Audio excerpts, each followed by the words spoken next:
Sungay o buhay? Anong pipiliin mo? Ako si Risa Singson Kaupeng. Magkape at pandasal muna tayo.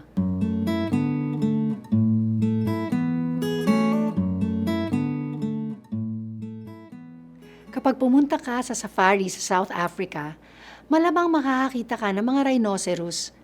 Pero mapapansin mo na wala silang mga sungay.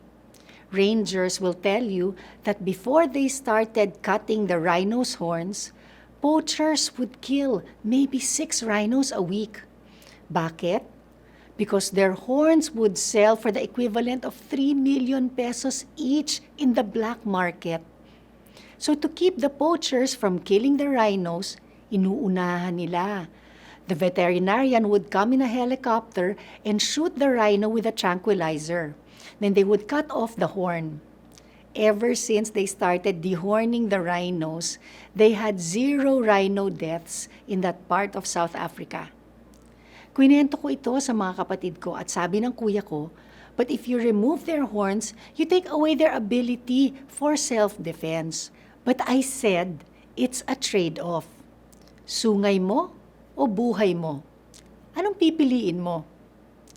Hindi ba yan din ang sinabi ni Jesus? If your hand or foot causes you to sin, cut it off and throw it away. It's better to enter eternal life with only one hand or one foot than to be thrown into eternal fire with both of your hands and feet.